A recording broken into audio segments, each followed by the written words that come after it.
Buenas tardes, profesores. El día de hoy nosotras vamos a hablar sobre el Streptococcus pyogenes.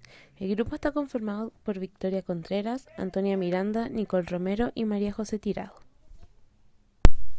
Introducción. Una niña de 6 años presenta fiebre alta, malestar general e irritación faríngea. Además, presenta problemas para deglutir y no puede conciliar el sueño, por lo que su abuelo la lleva al médico. En la exploración física se observa enrojecimiento faríngeo con petequias. También se detecta aumento de tamaño y sensibilidad dolorosa a la palpación de los ganglios linfáticos cervicales anteriores. La paciente no presenta ninguna forma de tos. Se realizan exámenes de laboratorio, pruebas de detección antigénica rápida y cultivo faríngeo. Se sospecha de faringitis por Streptococcus pyogenes. Pero, ¿qué es la faringitis por Streptococcus pyogenes? La faringitis por Streptococcus pyogenes es un tipo de faringitis causada por una infección estreptocócica del grupo A y es muy frecuente entre niños y adolescentes. Afecta a la faringe, incluyendo a las amígdalas y en ocasiones a la laringe. Etiología. El Streptococcus pyogenes es conocido por la gran cantidad de proteínas extracelulares que producen, MTRF, los factores de virulencia que incrementan la patogenicidad del mismo y facilita la colonización. Factores de riesgo: edad extrema, pacientes inmunosuprimidos, diabetes, lesiones a la piel, época del año y pacientes con VIH-Sida. La epidemiología son las principales causas de consulta médica y los usos de antibióticos en la salud de atención primaria. También no existe estudio de prevalencia en Chile. Es prevalente en climas fríos o templados, periodo de invierno o primavera. Y el Streptococcus pyogenes, principal causa bacteriana del 37% de los casos en niños mayores de 5 años. La tasa de mortalidad alrededor del 20%. Esta enfermedad puede llegar a ser letal si es que se llega al proceso invasivo de Streptococcus pyogenes, en donde existe una alta probabilidad de la mortalidad. Es una bacteria común que se puede tratar de forma temprana con penicilina. Es una enfermedad que afecta en mayor proporción a niños en etapa escolar, de 4 a 5 años, sexo masculino, mientras que decae al llegar a la adultez.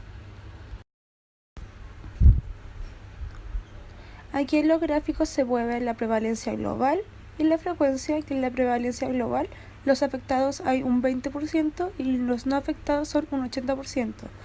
Y la frecuencia son mucho más adultos no afectados, que viene siendo un 60%, los niños entre 5 a 10 años, que son un 30%, y los adolescentes adultos, que son el 10%.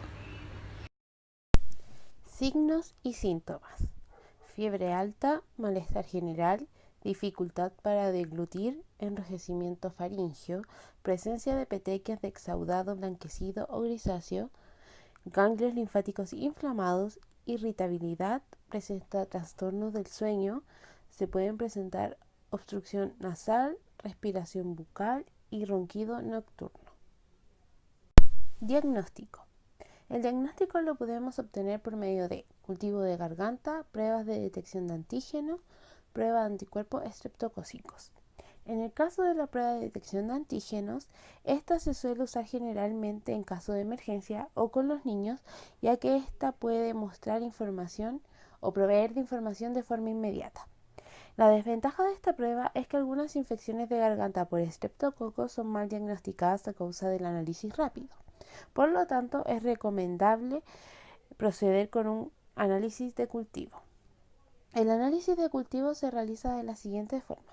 Lo primero que tenemos que tener en cuenta es preguntarle al paciente si usa algún enjuague bucal o toma un antibiótico. Y el porqué de esto es que puede dar un resultado de cultivo impreciso debido a que estos eliminan la bacteria. Después se procede a usar un depresor lingual para revisar el enrojecimiento, la inflamación, especialmente la presencia de rayas blancas o pus en las amígdalas. Luego de realizar un examen exhaustivo a la garganta y a las amígdalas, se procede a tomar un examen de cultivo, el cual nos ayudará a determinar si una infección procede de un virus o de una bacteria.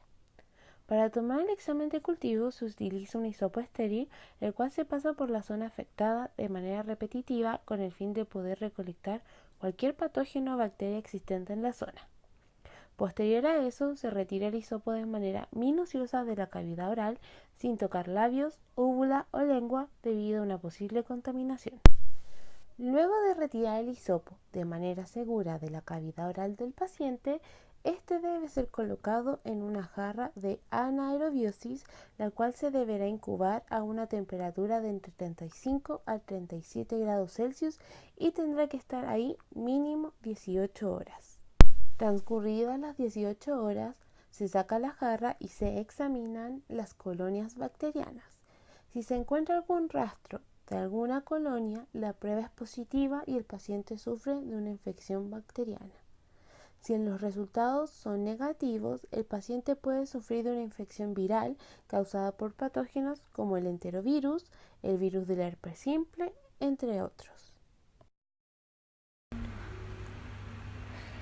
El tratamiento en estos casos se utiliza la penicilina, que es un medicamento que más se utiliza en los casos de infecciones estreptococcales. No se utiliza en personas alérgicas a tal medicamento. También están las cefalosporinas, que son efectivas en el tratamiento, pero no hay estudios en prevención de la fiebre reumática. Tiene un espectro amplio y elevado costo. La acitromicina actúa de forma similar, solo que dura mucho menos el tratamiento. También está la eritromicina, que tiene altas tasas de fracaso terapéutico. Se reserva para pacientes alérgicos a la penicilina.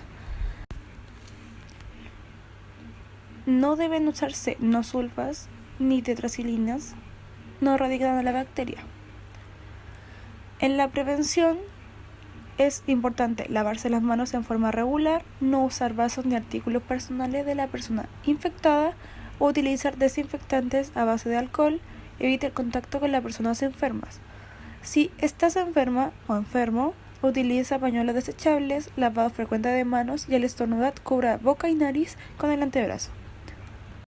Como conclusión, podemos deducir que las personas que suelen padecer de esta enfermedad generalmente son niños de edad escolar, de 5 a 15 años, durante el invierno y la primavera.